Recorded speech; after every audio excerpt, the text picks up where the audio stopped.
Hi, I'm Jeremy Mwaku. I'm a mining engineer, geotechnical engineer. I'm August Roque, mining engineer, geomechanics. Hi, I'm Seth Kreinbrook, mine engineer, sustainability. Hi, I'm Grady Sherwood, mining engineer, mineral processing. And I'm Jeffrey Gill, a mining engineer in mineral processing. This is the Saint Xavier West Portal expansion. The goal of this project was to select a suitable location for a new portal decline on the western side of the San Javier mine site. Then we would design the first 100 meters of this decline. The first part of this process was done via geophysics and geology. We conducted a magnetic survey of the western side of this site. For the second part, the design, we had to consider various limitations such as the portal size, future equipment use, and other logistical considerations. Ultimately, we aimed to provide the University of Arizona a launching pad for future development in the West. Magnetometry was ultimately chosen for the first half of this project because it provides a wide array of geophysical data that can be used to derive various interpretations regarding the structural geology and overall layout of the survey area of interest. For our magnetometer data, we had an area of 190 times 400 meters squared with a 5-meter spacing. The location was mid-latitude with north-south lines performed at 1 Hz, moving from west-east. In total, there were 27,000 data points over 5 days. Now that we have appropriately cleaned and filtered our data, several interpretations regarding the magnetics are now possible. First and foremost, we see these two low-angle thrust faults running north-south in the northwestern portion of our data.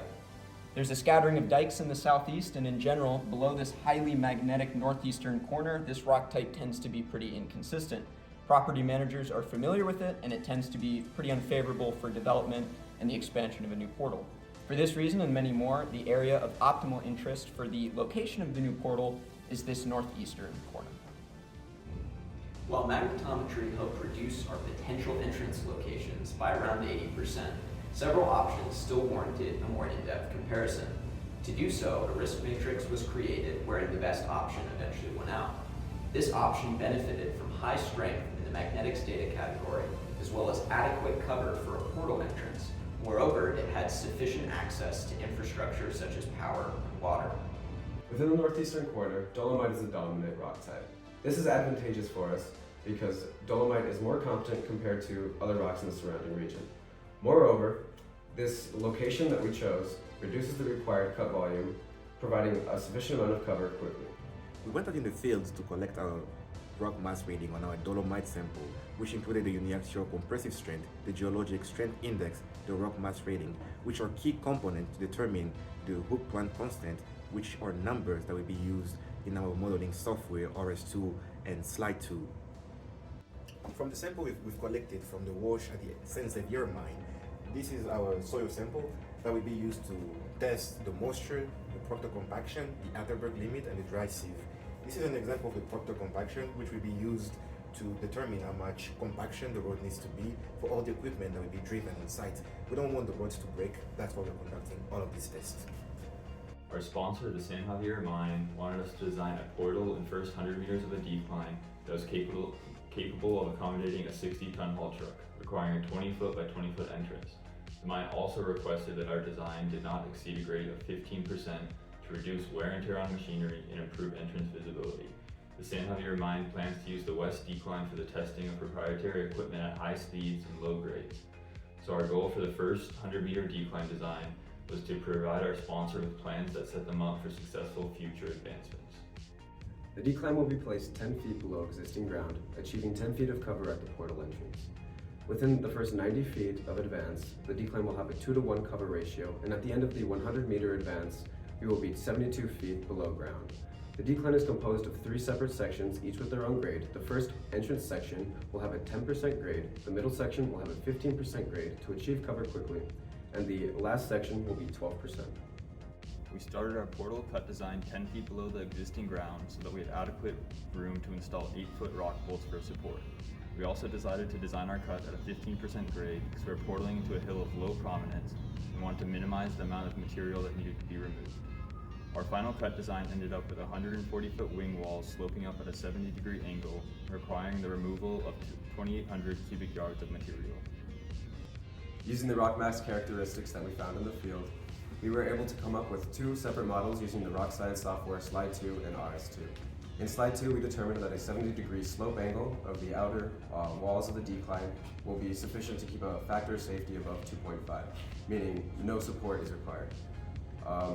Using RS2, we were able to determine the stress fields down at depth in 3 separate locations of the 100-meter advance. Support requirements were also determined using RS2 for stress modeling. Using a 0.3 foot thick shotcrete liner and 8 foot rock bolts at a 3.5 foot linear spacing, we determined that adequate support will be provided. This is a total of 430 cubic yards of shotcrete and 750 rock bolts for the first 100 meters of the decline. Bolts and shotcrete will eliminate potential failure zones as we advance for depth and provide a structurally safe decline to the San Javier mine. A safety plan will ultimately be provided for the University of Arizona to begin development following our proposed design. This will help reduce potential hazards as well as mitigate their severity. These safety measures are cost-effective, meet MSHA regulations, and should help ensure a risk-free environment. While this will be a fluid document, these guidelines shall provide the San Xavier employees a preliminary safety plan, including plans for explosive storage, erosion management, and decline escapeways. For our cost estimation, we took into account guard excavation, overhead power, water line, decline blasting, decline waste removal, and rock support. For our power and water line, we thought about the distance it would take between the closest power or water station and our decline entrance. And for the rock support, we thought about the Swellex bolt and our shotcrete. The total cost came out to about $615,000. Looking back at our initial project scope, it is our team's belief that the design requirements laid out for us were successfully met, as the location and consequent design for the first 100 meters of advance were provided. To do so, a magnetic survey was performed over our area of interest to provide a myriad of structural geology interpretations and geophysical conclusions.